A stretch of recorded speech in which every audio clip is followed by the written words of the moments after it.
This, this feels like opening night, except that it's afternoon.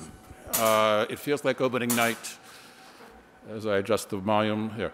It feels like opening night because we're working on the heating and everything, the cooling, and the heating just wasn't quite where we wanted it to be this afternoon. But welcome. I am John Orlock, the interim director for the Baker Nord Center, and this is our opening night. This is our opening afternoon, and it's wonderful to see you out there with us, because without you, it's only rehearsal. The audience is the important thing for us. And we have a provocative season coming. This is the first event of a provocative season.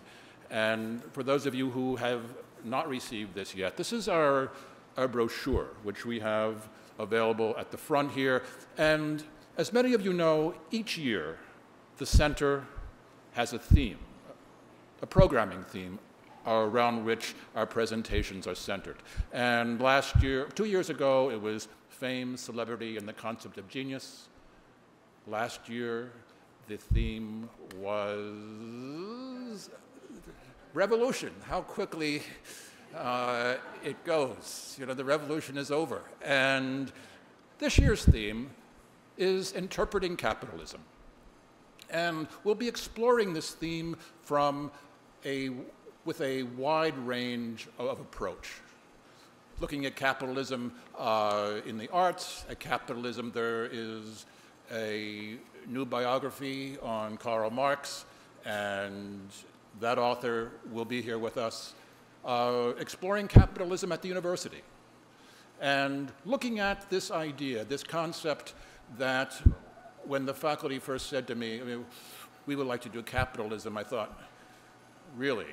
I mean, after celebrity, we're going to go to... But as my colleagues have talked to me and we've gathered the programming, very exciting, very provocative, and a look at something that you think you may know, but as we go further into it, we hope you'll discover you don't know it as well as you will at the end of this. So that one other thing that will help us, is this gray sheet. This gray sheet that you have is your mechanism for telling us who you are, why you're here, and what it is that you would like to see from the Baker Nord Center. And if you could, at the end, on your way out, just leave that on the front. Very briefly, we have a works in progress coming up. Noel Giuffrida from Art History will talk about the inner history of collecting Chinese painting for Cleveland. Then in 2 weeks, the premiere of a film, University Circle, A Sense of Place. Nina Gibbons, who some of you may know, was producer for a fine documentary on University Circle and how it came to be University Circle, and a look at what the future might be for this very special area of the United States in which we live and work and study. The brochure will tell you more on the way out. And there'll be a book signing this afternoon downstairs immediately following the presentation. And to give a bit of background on the Anisfield Wolf Award and the prize and the foundation, in the words of Henry Louis Gates, the distinguished Harvard professor and chair of the Anisfield Wolf selection jury, thoughtful, provocative writing about cultural identity has been rare in this country, so that it makes it even more remarkable that in 1935, 20 years before the landmark decision of Brown versus the Board of Education, Edith Anisfield Wolf, a Cleveland poet with a strong sense of social justice, created a book prize to honor authors who have contributed to our understanding of race, racism, and points of view outside the cultural mainstream. The award ceremony itself will take place tomorrow evening at Playhouse Square. And the Baker-Nord Center has a special relationship with the Anisfield Book Award in that it co-sponsors the Anisfield Wolf Baker-Nord Sages Fellow, who teaches undergraduate seminars that address diversity and difference. The current A.W. Baker-Nord Sages Fellow, Lisa Nielsen, is with us this afternoon, along with members of her Sages Seminar. And returning to the Anisfield Wolf Award itself, over time, many outstanding works of fiction and nonfiction have been selected for the prize. The list starts with such legendary storytellers as Langston Hughes, Ralph Ellison, Zora Neale Hurston, and Alan Paton. And 4 Nobel Prize winners: Wole Soyinka, Toni Morrison, Nadine Gordimer, and Derek Walcott. A distinguished A-list of contemporary authors in anybody's book.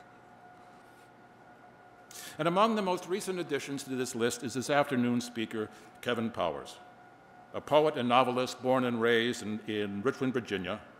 He served with the U.S. Army in Iraq from 2004 to 2005, where he saw combat as a machine gunner in Mosul and Tal Afar.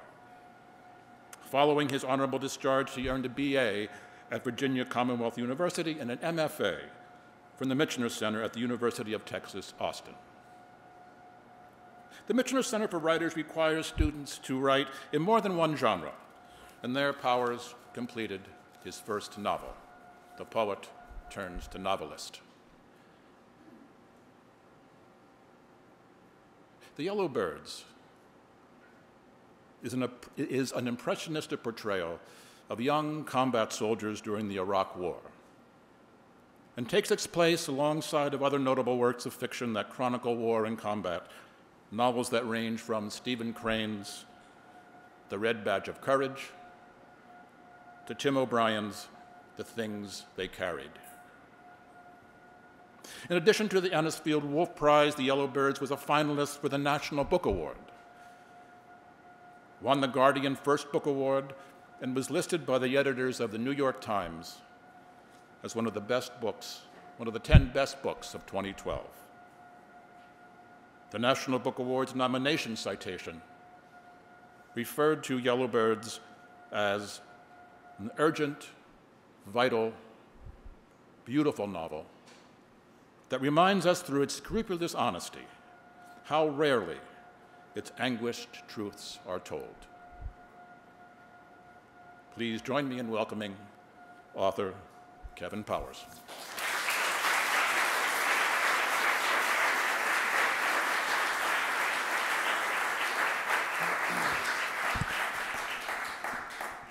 Thank you. Can y'all hear me all right? Yeah? Okay, great. Thank you for that wonderful introduction. I'm so pleased to be here for both the Anisfield Wolf Book Award and to be with you today. It's really an incredible honor for me, and I appreciate very much that y'all have taken time out of your days to come hear me talk about my book. I thought I'd start just by talking a little bit about how I came to write this book as a, once upon a time, a perennial C student, borderline juvenile delinquent who found himself joining the Army the day after he turned 17. It is true that I served in Iraq. I was a machine gunner for a combat engineer unit. Our primary task was divided equally between basically driving around the roads and looking for those roadside bombs, the IEDs that I'm sure most, if not all of you have heard of, hoping we found them before they found us. And also just sort of providing general security for the explosive ordnance units, support for various infantry and cavalry units. So there's a term that has become fairly commonplace, at least among people who have experience in that part of the world, and it's outside the wire. I spent the vast majority of my time in Iraq outside the wire, among the civilian population, wondering how the hell did I get here, not only as an individual, but how is it that we got here What are we doing? And eventually, when I got home, I started to think about how I was going to come to terms with my responsibility for participating in that, for the things that I had witnessed, for the things that I had done. Because I've always been, a reader of fiction and poetry in particular, and used those forms as a way of asking questions about the world that I live in, my place in the world that I live in. It seemed natural to me to turn to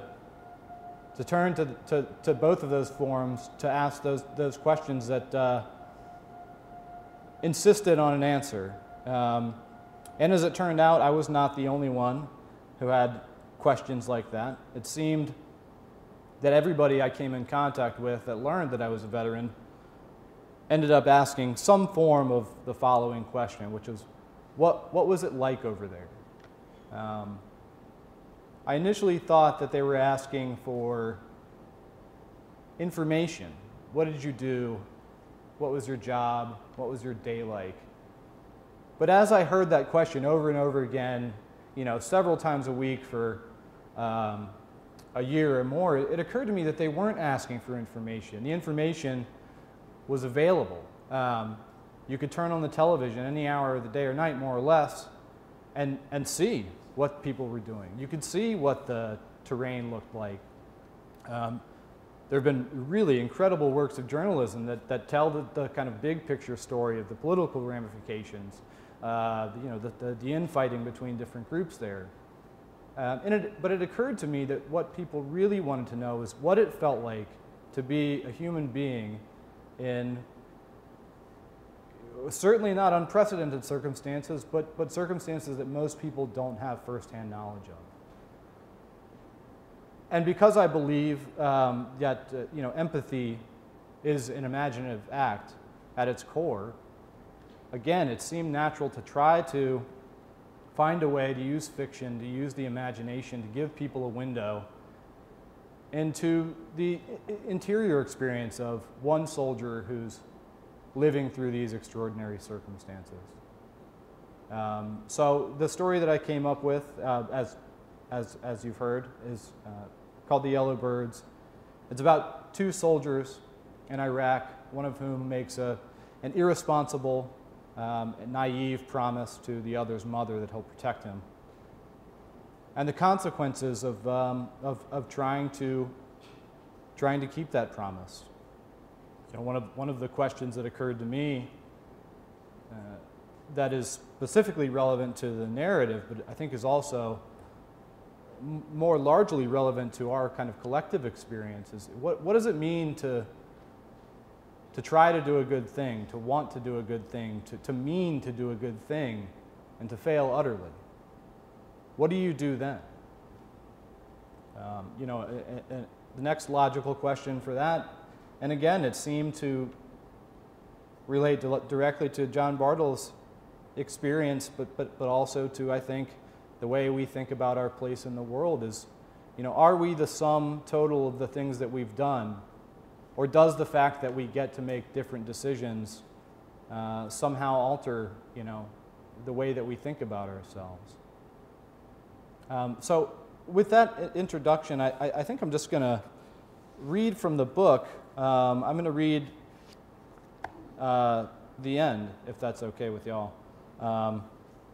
And then I'm happy we can start by I'll take questions and maybe we can get a little conversation going. And so again, before I start, I just really want to thank y'all for coming, taking time out of your day. I appreciate it very much. It means a lot to me. Then it was spring again in all the spoiled cities of America. The dark thaw of winter fumbled toward its end and passed. I smelled it reeking through my window that 7th April of the war, the third and last of my confinement. My life had become as ordinary as I could have hoped for. I was happy. The prison was only Tier 2 for convicts serving terms of 5 years or less, a regional confinement facility, which all the Joes called adult daycare. It made me laugh. I had been pleasantly forgotten about by almost everyone. The staff allowed me to check out books from the moderately well-run prison library.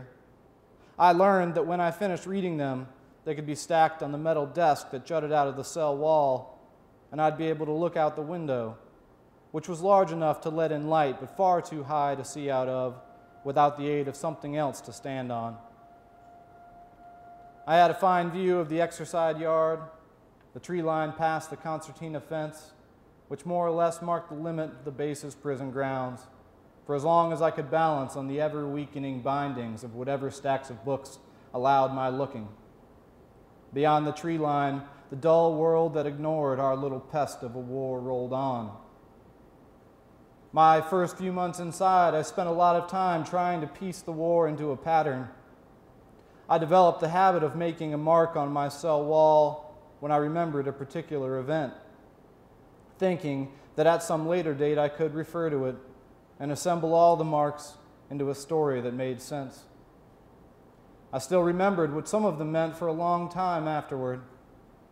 That long, chalky scratch below the mirror next to FTA stood for that kid whose head Murph cradled in the orchard as he died.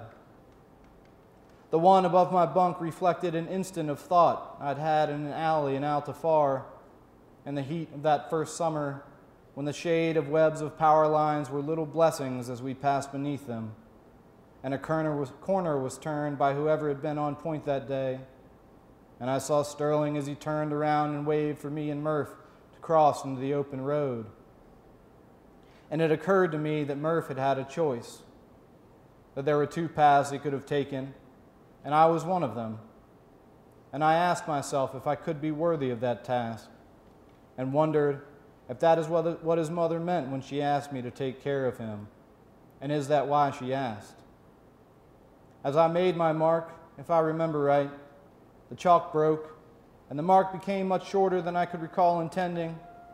And what did it mean that this choice was an illusion, that all choices are illusions, or that if they are not illusions, their strength is illusory? For one choice must contend with the choices of all the other men and women deciding anything in that moment. I'd made that mark into a kind of flash, an explosion in chalk dust on the light green painted concrete of my walls. Who could ask to have their will be done against all that? And what about the choices we don't ever get to, like Murph's, which was not and will not be gotten to because he died, like me being that which was not gotten to? It seemed silly, but I remembered that mark and what it meant. Eventually, I realized that the marks could not be assembled into any kind of pattern. They were fixed in place. Connecting them would be wrong. They fell where they had fallen. Marks representing the randomness of the war were made at whatever moment I remembered them. Disorder predominated. Entropy increased in the 6 by 8 foot universe of my single cell. I eventually accepted the fact that the only equality that lasts is the fact that everything falls away from everything else. Sometimes the staff would come by my cell and see a new collection of marks. They were never able to distinguish new marks from old ones, but a few of the guards had a sense of what the volume was before they'd gotten their 48 hours off or gone on vacation, and they recognized, if nothing else, when the randomness expanded. Now, I understand why they would have seen this as a pattern, and perhaps there was a pattern there after all, for I confess myself that had I been confined for another year or two, the walls would have been full. There would have been no marks at all, just a wash. A new patina whitening the walls with marks of memories, all running together as if the memories themselves aspired to be the walls in which I was imprisoned. And that seemed just to me. That would have been a worthy pattern to have made. But it was not to be. Everything disrupts. The guards seemed to understand that my marks had meaning, so surely they can be forgiven if their error was one of interpretation. They'd ask, "Get near to your earliest possible release date, right?" "Sure," I'd say. "Seems like I must be." You're a shoo-in for early release.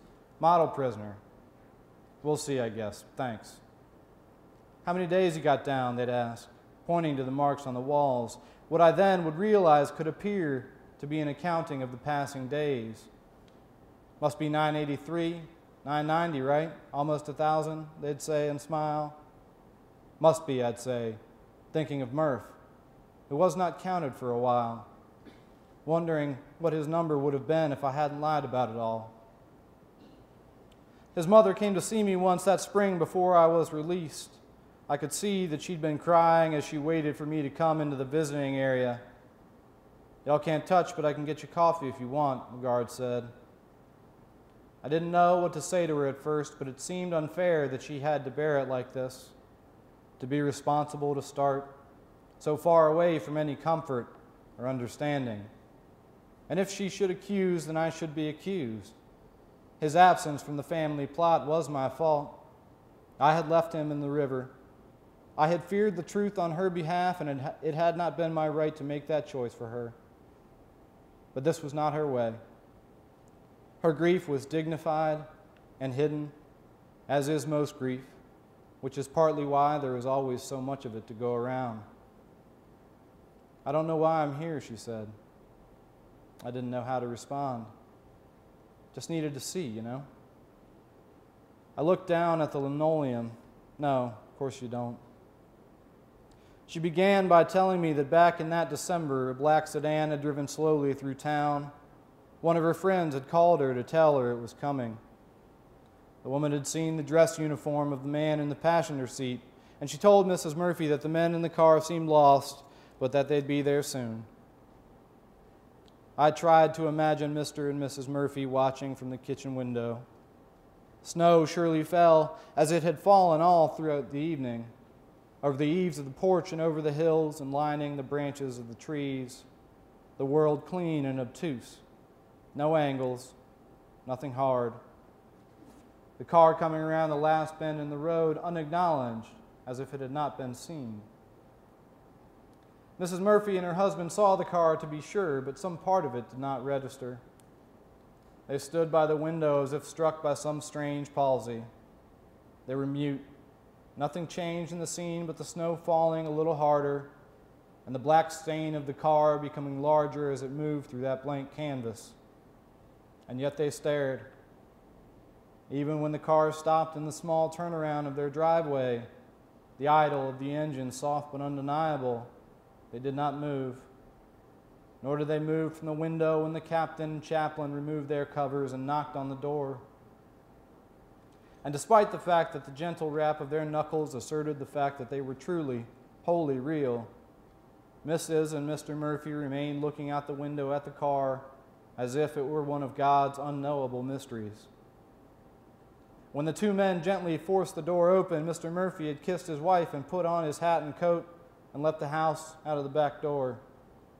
When they said to her, "We regret to inform you that your son, Daniel, was killed," she only looked at them with their arms crossed, as if waiting for some unseen third party to elaborate. None did. The men, fulfilling their obligation with all the grace and deference that men could be asked to, finally left a card in Mrs. Murphy's hand that gave the address of the rooms they'd rented while they waited for a break in the weather. It had a number to call if she had any questions. As she spoke, I thought of where I had been at that exact moment, but I could not calculate the time difference, nor could I distinguish between all the cold pre-dawn patrols that marked my tour after Murph had died. She said that she'd stood in that same spot for hours, so long, in fact, that the heat of her body had affected the way the snow collected on the window, leaving the small outline of her figure cleared in the iced-over glass. When she finally did move, it had almost been evening. She walked outside through the still open back door and found Mr. Murphy there, cross-legged in the snow, which swirled in drifts, sometimes up to his waist, and collected on his hat and shoulders like a shroud. They sat there together like that in silence. Night began. More fell. By the time she finished telling me about that day, the coffee had gotten cold, the steam spread out and dissipated above the passing hours. Mrs. Murphy took our mugs and absent-mindedly dumped the dregs into a third cup and handed it to me. I didn't mean for it all to happen like that, I said. Well, what you meant can't do anything now. No, you're right. The army had given up on her eventually, her fight for truth and justice, to know how it was he'd gone from MIA to dead so quickly, why the explanations never fit. But they knew that if they waited long enough, people would forget about her pain. And finally, a cost-benefit analysis was done, and it reached the conclusion that she could now be done away with cheaply. The story of her fight had long since passed from the TV news to tabloid rags, the headlines gaudy and absurd, with pictures of her sitting on a rocking chair, a cigarette dangling from the thin line of her lips.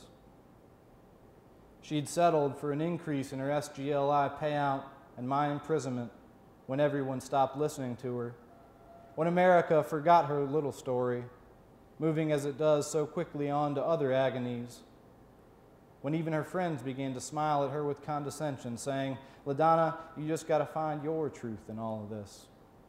That's what she told me anyway.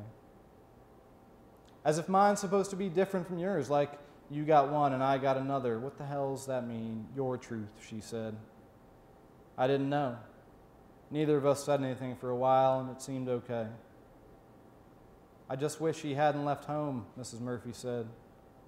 She looked at me for a moment. What about you? You got big plans for getting out?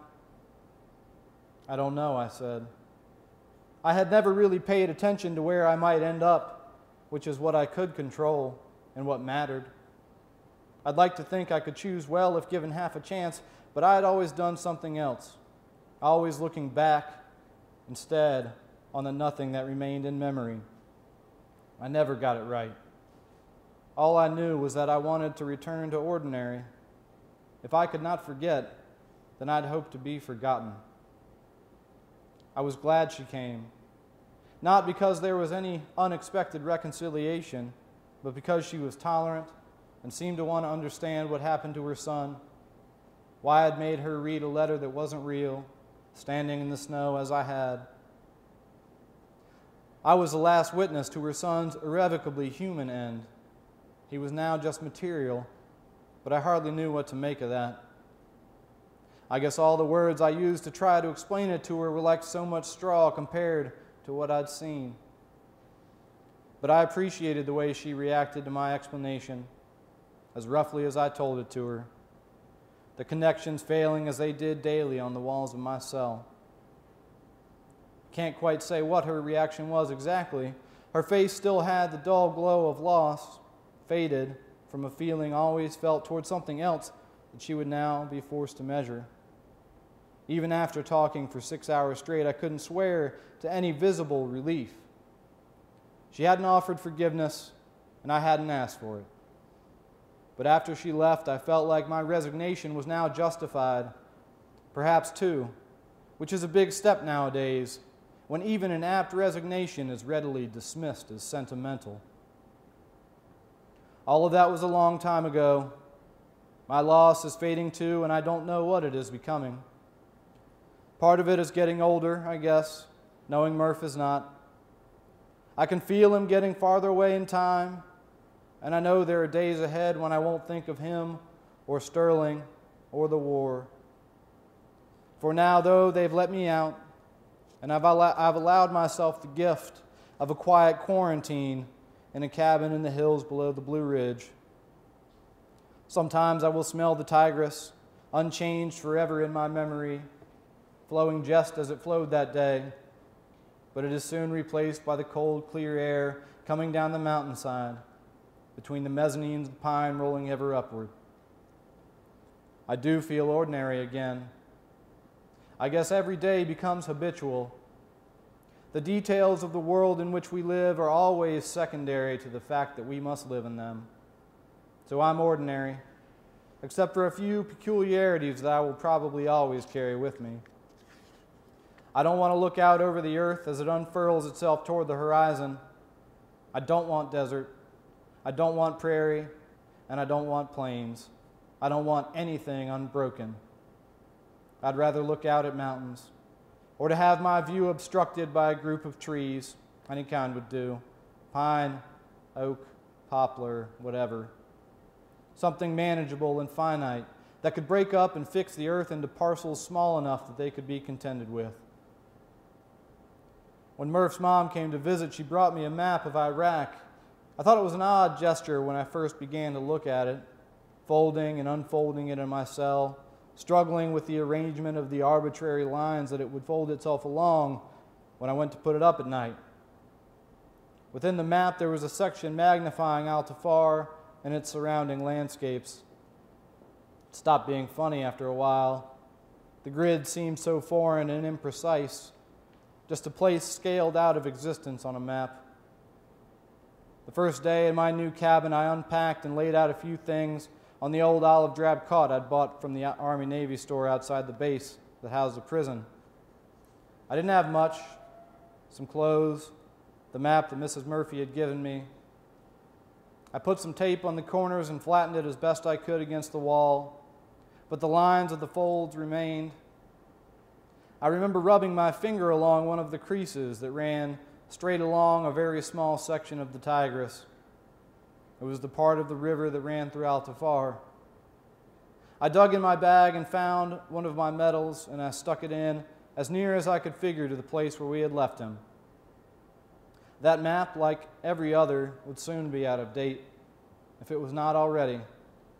What it had been indexed to was only an idea of a place, an abstraction formed from memories too brief and passing to account for the small effects of time. Wind scouring and lifting the dust of the plains of Nineveh in immeasurable increments. The tuck of a river farther into its bend, hour by hour, year by year.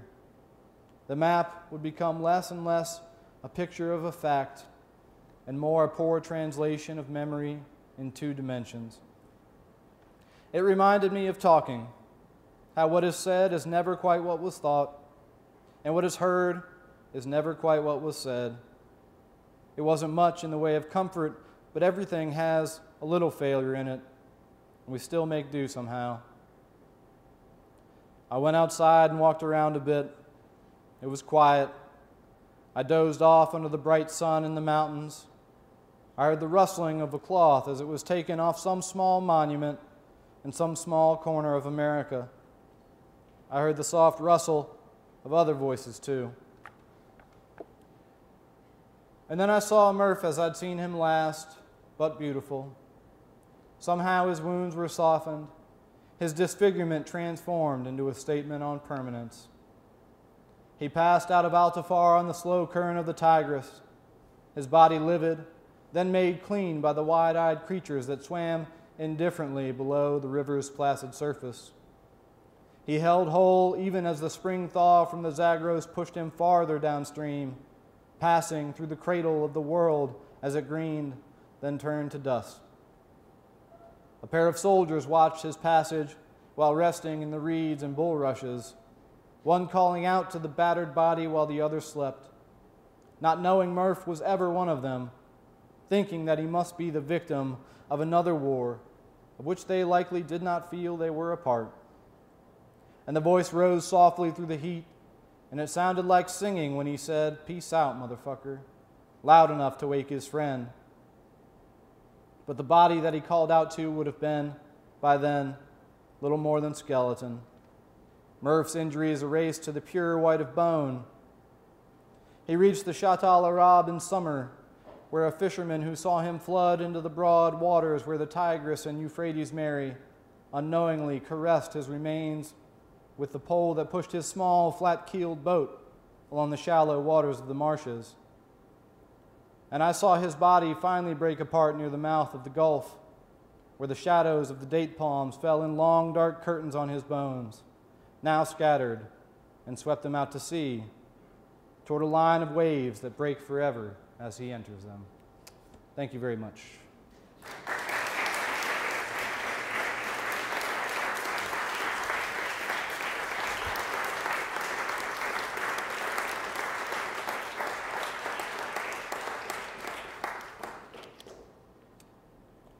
Well, it took longer than I remembered it taking. Thank you very much for listening. I really appreciate it. And now I think I'm happy to answer any questions that y'all may have, or at least think about them. I don't know if I can answer them, but yes?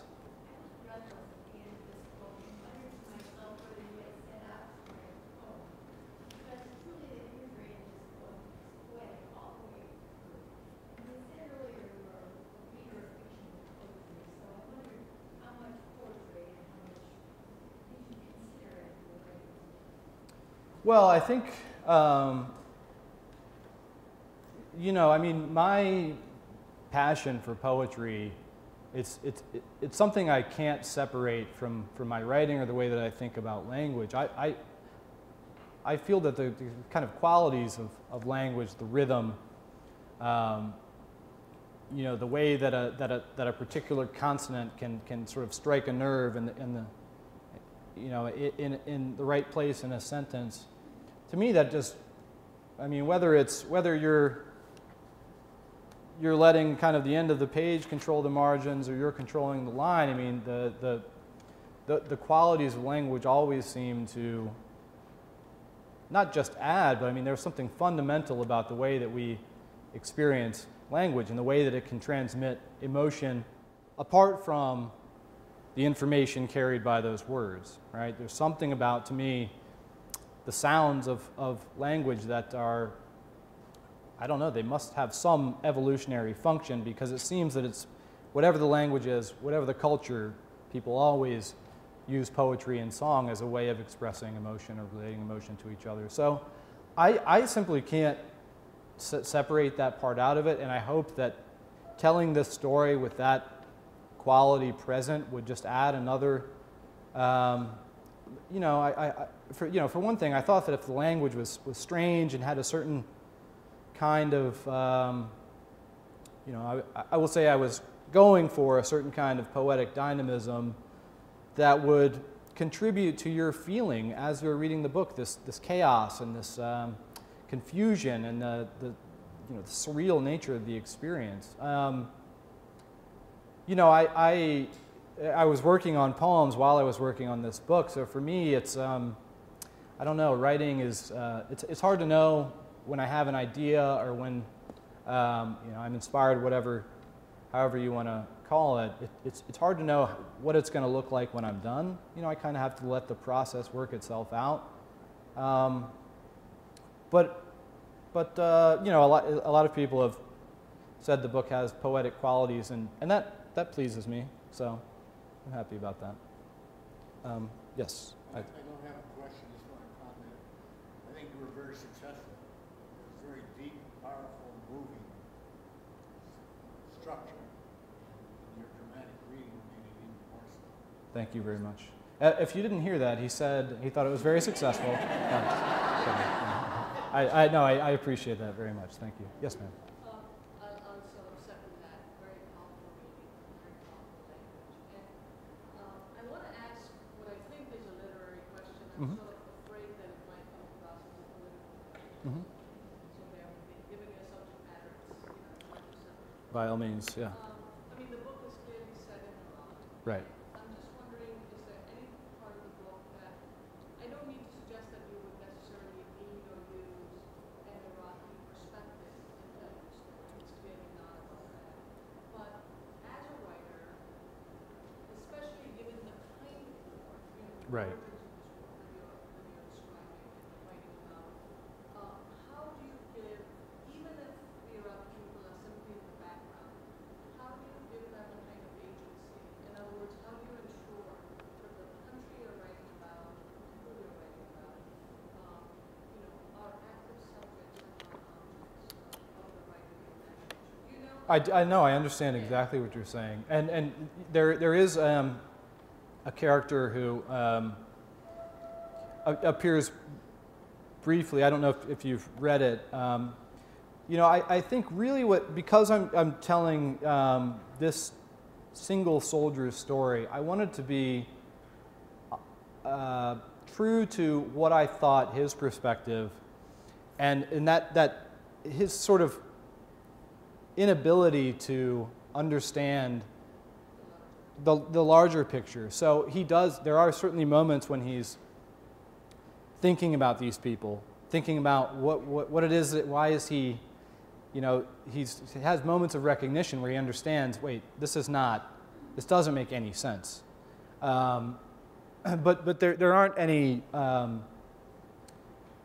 know, there are Iraqis who appear in the book, but there aren't any really recurring characters, because I really did want to stay true to the distance that existed, you know, in my experience, and when I'm telling the story about, you know, these soldiers' experience, there's a chasm between the kinds of interactions that you have, the kind of interactions that, as a very young, unworldly person, you're even capable of having.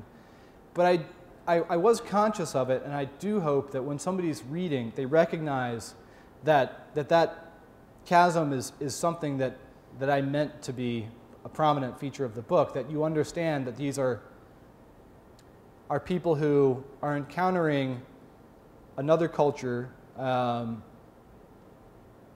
know, we could talk about kind of this idea of, you know, the way that we use small differences to create huge divides between cultures, but who aren't really equipped to understand until later. And really, when the main character, John Bartle, gets home, and much of the book does take place when he's home, that's when he really starts to examine the consequences of participating in an action or series of actions, this year he had that caused untold hardship and suffering for those people. So, I mean, the primary story is of one American soldier, but it's him trying to account for his level of responsibility, for his the guilt that he feels, the shame that he feels. And so, yeah, I mean, it's something that I was conscious of, but you have to decide the scope of the story that you're telling, and I wanted to, you know, because I felt a responsibility to go inside as far as I could to this character's experience, this individual's experience, that I had to put some sort of limits on how many characters there would be and what the kind of breadth of the story would be. Yes? What is the difference between writing? Oh, I'll repeat them. Okay. Okay, sorry. I don't have a big voice. No, it's all right. In terms of your own experience, I imagine you were a writer before you went Right. to war. So did that color how you didn't write a memoir, Mhm. you decided to write a fictional story? Right. And how much of Sure. things that you actually experienced? I mean, Right. there's something about that process when you want to write about what you know, Right. but in a fictional format. Sure. So the question is, how did I make the decision to turn to the novel rather than the memoir? How much of my own experience informs the narrative that I created? You know, I think that the actual storyline itself, the things that happen, the things that these characters do, and the things that happen to them, the things that they experience, that's very different. I mean, except for in a kind of general way. I mean, the specifics of the story is very different from my own experience. But particularly for John Bartle, his desire to understand, his need to search his memory for some kind of sense-making apparatus, or find some sort of way that he could unburden himself of the guilt and shame that he feels. I didn't experience that to the same degree that he does, or experience the same kind of difficulty. But I certainly, my experience put me in a position where it wasn't that hard to imagine. You know, what happens if you turn that up another notch? What happens if you take it to the next logical step? And as far as why I chose to work in fiction rather than with a memoir, I mean, again, I think just a natural extension of what my reading habits are. Of course, I read nonfiction, and I've read many memoirs that I like, but I'm drawn in to fiction and to poetry, really to anything where the imagination is a kind of crucial part of the creative act, in a way that I suppose I'm just not with other forms. So it felt natural to me in that respect. One of the other things it did, I felt like it provided me with a certain amount of critical distance on my own experience. I could take a step back by, allowing somebody to kind of enact the questions that I had. And I feel like, at least for me, that was necessary. I'm not sure, who knows how much objectivity we can have about any experience. But I wanted to at least have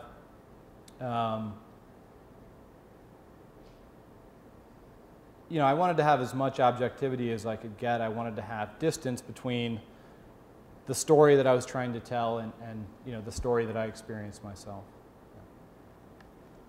Yes, sir. As a veteran, realize that the soldiers are security. Now, when young and just say learning is a process. Mm-hmm. I saw in what you stated the sense of evolving on that principle of kill or be killed, and to understand it both in the killing field and out of the killing field was a realization of this thinking, feeling, questionable young personality. Mm-hmm. And that affects them all their lives.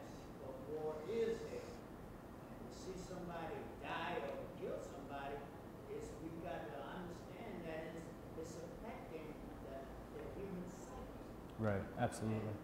And I imagine if your book is making that come alive in a dramatic sense of your own tone of experience of being enriched, or just say invented from the field of kill or be killed, Mm-hmm. and you've given it as a finished product to us now. Right. And that is what you say, that culture's got to be understood. Mm-hmm. And we're always evolving as a culture. Right. We won't be like yesterday, but we are today. And just say our principal thinkers bring out the brilliance of that assertion of thinking, feeling, willing culture called human condition. Right. We're still pioneering, but we've got to understand ourselves so we can admit now to bless tomorrow. So that's where I would look at the book as a theme of being a warrior is dangerous. Absolutely. No, I appreciate that. No, and so it's kind of talking about the process of going through this experience as a young person, how it affects the way you mature, and the consequences of having to deal with that for the rest of your life. And that was one, I wanted to make sure that I was giving as much attention to the challenges that this narrator faces when he comes home as I was giving to the experience of him being in combat. Because it's true, the danger doesn't end simply when you get off the plane and you're back on U.S. soil. It's just a different kind of danger. It's more subtle, but ultimately it can be just as deadly. And we're sure you've all seen the figures that have come out over the last year or two, the kinds of hardships that people are facing. And I think you're absolutely right when you talk about how you adjust to the burden of a lifetime's worth of grief, sadness, anger, shame. Getting a lifetime's worth of those experiences compressed into a very short period of time, it is as much, if not more, than a human can really bear. I mean, we are incredibly adaptive creatures, but I don't think that was necessarily. I don't think we're really designed to bear that kind of hardship. I appreciate the comment. Thank you. Maybe in the back there. Yeah.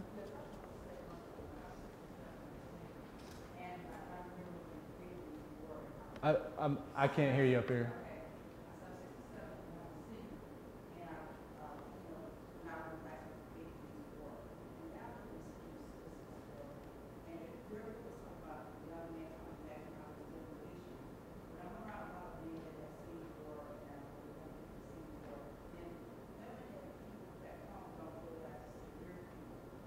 Right.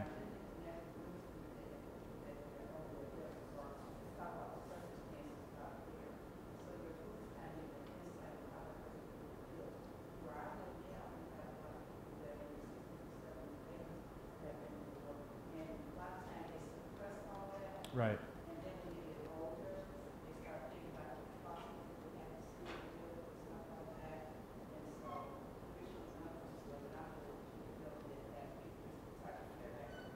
Right. I appreciate that. Yeah. So the comment is the way that this is not a the experience, the difficulty of soldiers returning from war is not a new experience. This is something that we've been dealing with for generations, and that people are still dealing with from previous wars. You know, when I was down in at the University of Texas, I volunteered at the VA center, the vet center, and did a poetry group that was lightly attended, but I went anyway. And there were veterans from Vietnam, guys who had been in combat. There were nurses. So I think there is a kind of common understanding, and it's important that I think it's important for veterans to recognize it, but also for the families of people who may have access to that experience to understand that there's still people who are coming back with those kinds of hardships. And I wanted to acknowledge in the book, and again to pay attention to the kind of difficulties that the families of the soldiers face, particularly the mothers, and asking about my own experience. That does come in part from recognizing, much later than I wish I had, that the choices that I made that led me to serving in Iraq, certainly they affected me, but they also affected my family, my friends, the people who cared about me. My mother had a tour of her own, and she's told me about that. She's told me about waking up, turning on CNN the moment she woke up, terrified that she's going to see my name or my unit flash on the bottom of the screen. And she's not the only one. There are hundreds of thousands of mothers and fathers and sisters or brothers who are going through that, who've gone through that over the last 10 years or so. There are people going through that right now. So I wanted to make sure that, that the story I was telling acknowledged, and that the character recognized what it took me a little longer to recognize, that these choices affect not just you, they affect the people in the country you're being asked to go to and fight in. They affect your family members. They affect everybody. So that was something I did want to talk about when I was writing it. Yes, sir? Are you planning a second book? I am indeed. So I have a collection of poetry. My first collection of poetry will be out in April. My publishers, Little Brown, are putting that out, and I'm very excited about that. And I'm working on another novel, very early stages of it. I would say I haven't even reached the problem-solving stages. I'm in the problem-identifying stages. But it's so, as was mentioned, I grew up in Richmond, Virginia. I've always been had a kind of a fascination with the terrible history of Virginia, the consequences, of being, the capital of the Confederacy, the city where I grew up. So I want to tell a story about a young woman just after the Civil War has ended, who's kind of in the midst of that, when the fires are smoldering and people are trying to figure out how we're going to make that part of the country, part of this country again. So I want to use her experience as a way of looking at some of those issues. And I think thematically there's some relationship. I mean, just based on my experiences that I've had and just sort of knowing the things that make me wonder, I will probably always be interested in the way that violence affects communities, how people respond to those sorts of situations, how people put a life together when not all of the pieces are necessarily intact. So that's the plan as of right now. Might be a couple years before I'm finished with it, but I'm excited to be working, so it's good. Yes, sir, in the back there. While you were over there, did you keep some kind of journal or notes? Yeah, so the question, if you didn't hear it, was did I keep a journal or notes when I was overseas? I had intended to, but yeah, I just wasn't. I just didn't have the mental reserves, the energy, the excess energy to think about my experience with that kind of immediacy. Kind of reflect.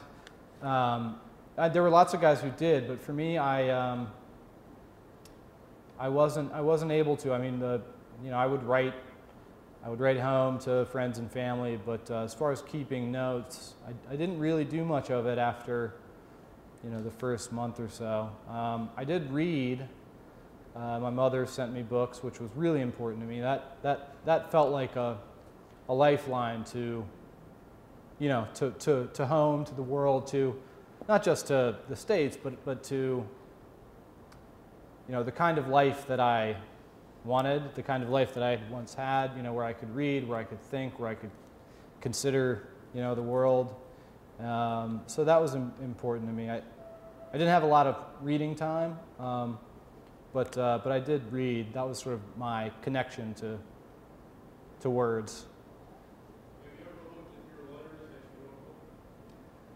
you wrote? I talked to I haven't much. I talked to a friend who I went to visit a couple years ago. So I've been back now since 2005. And she showed me a letter that I had written her. And it was interesting. I mean, as much time as I spent thinking about that experience, I could see the point in the letter where I almost opened up, but didn't, if you know what I mean. There was a lot of pretending everything was okay. And that may have been necessary at the time, just as a kind of, survival tool to pretend everything. But it was having spent so much time thinking about it and talking about it with other veterans and with people who are interested in the story and my story.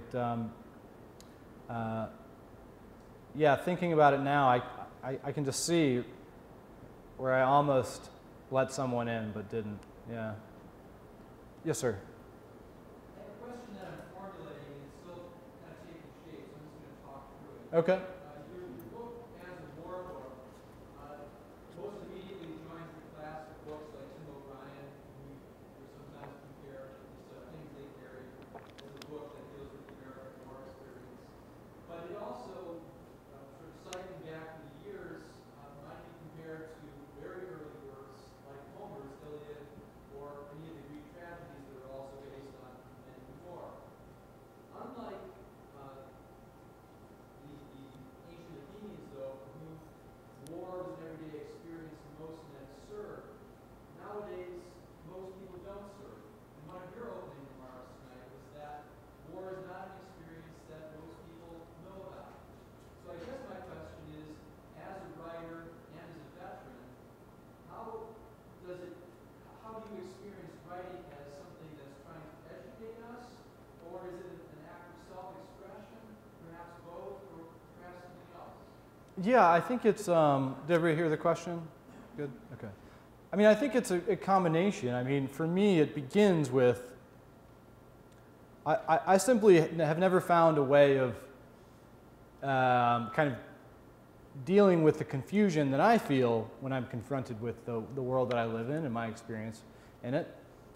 Nothing has ever been effective for me in the way that writing has, and reading also. I mean, I can't separate reading and writing. I mean, if I wasn't a reader, I wouldn't be a writer. So, So it's very natural for me. It feels like, I mean, I would do it whether anybody read it or not. I mean, it's just almost a tool for me to understand the world.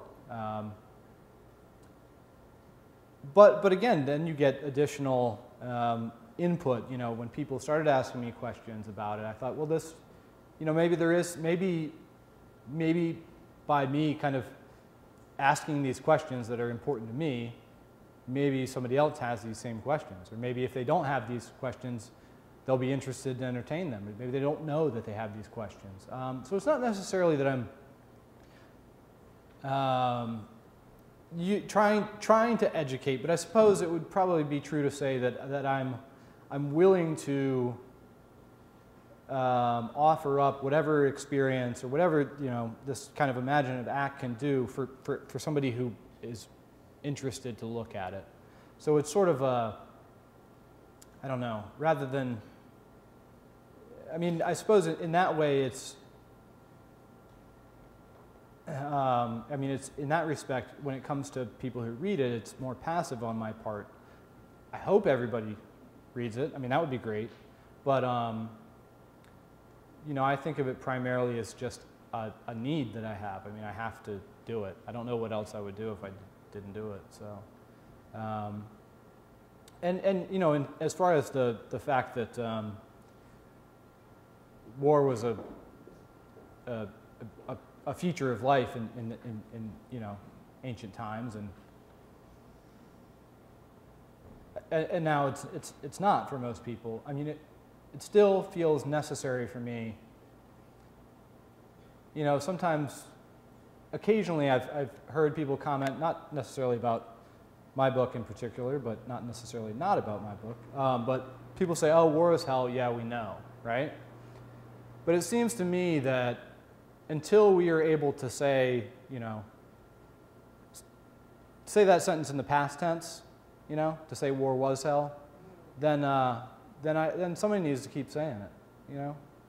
And if that's me or if that's somebody else, then it doesn't really make much of a difference to me, but we need to keep talking about it.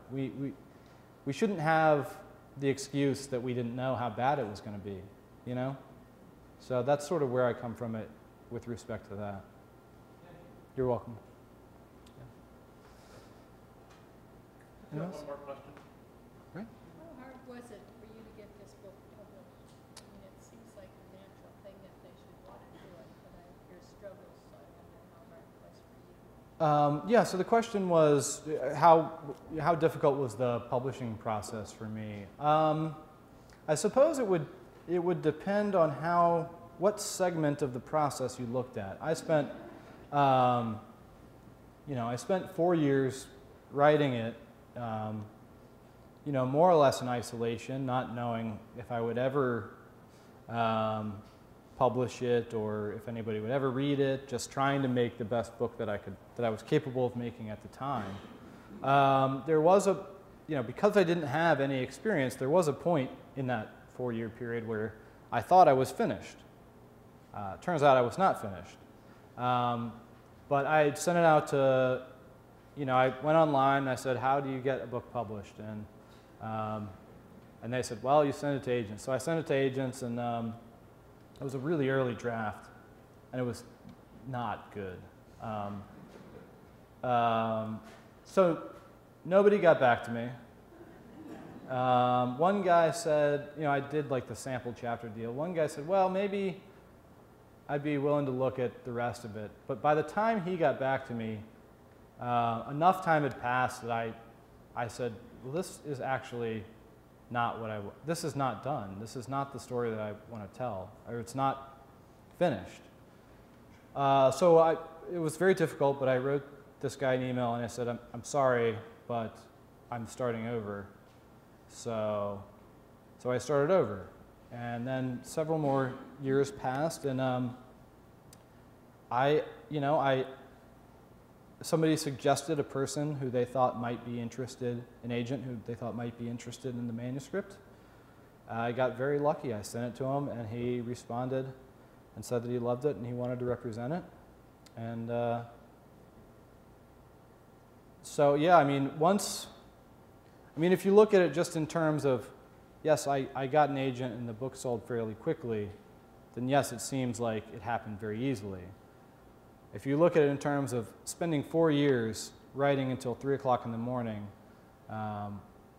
throwing tens, if not hundreds of thousands of words away because they weren't good enough, then, then it's a little bit different. So I suppose the answer to the question is it depends on how you look at it.